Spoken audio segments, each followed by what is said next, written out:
Alam nyo, may mga gabing mapapaisip ka na lang habang naglalog out sa shift. Hanggang kailan pa kaya ako maglo-login dito? Kasi ngayong Pebrero taong 2026, hindi na lang basta sci-fi, ang usapang AI. Ang totoo niyan, ayon sa pinakabagong report ng International Labour Organization, o ILO, nasa 13 milyong Pilipino ang kasalukuyang exposed sa automation. Tayo na raw ang may pinakamataas na exposure rate sa buong ASEAN. Hindi lang to basta numero sa balita, ito yung mga katrabaho nating laging puyat, mga magulang na BPO ang bumubuhay sa pamilya, at mga fresh grads na akala nila secured na ang future nila pagkapasa sa interview. Isipin nyo yung kwento ni Rinso Bahala, isang bagong hire sa outsourcing industry na nabalita nitong ika-16 ng Pebrero. Habang nasa training siya, isang AI system ang nag-analyze ng kanyang tono at delivery sa tawag nang hindi man lang siya nasasabihan. Ang tawag dito sa mga balita ay unvetted AI scoring.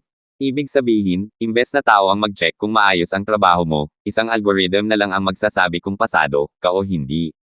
Ang problema, yung AI ay context blind. Hindi niya alam kung mahirap ang kausap mo o kung may system issue. Para sa kanya, mabagal ka lang. Sabi nga sa report, ang scoring ng AI ay walang puso at hindi marunong umintindi ng nuances. Hindi lang sa opisina ang gulo. Pati sa mga paaralan natin, may malaking gap. Ayon sa iReady ASEAN Research, ngayong buwan, mahigit 83% ng mga Pinoy students ang gumagamit na ng AI, pero ang mga teacher natin. Marami pa rin ang hirap at kulang sa confidence kung paano ito ituturo. Para tayong nasa isang marathon kung saan ang mga bata ay nakamotor na, habang ang sistema ng edukasyon natin ay naglalakad pa rin.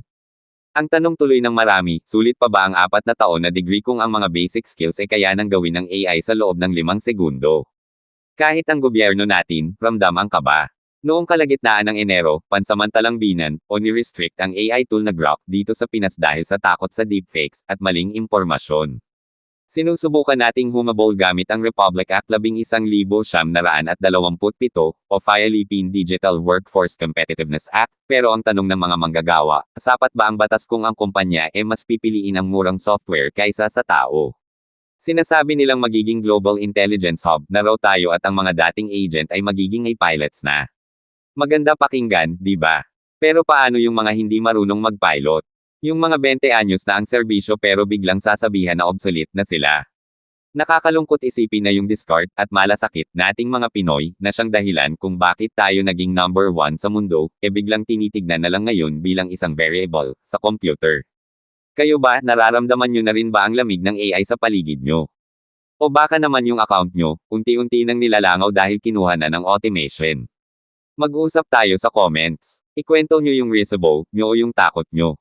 Kasi kung hindi tayo magsasama-sama ngayon, baka bukas, wala na tayong babalikan na pwesto. Ikaw, ano sa tingin mo? Bakit nga naman ba?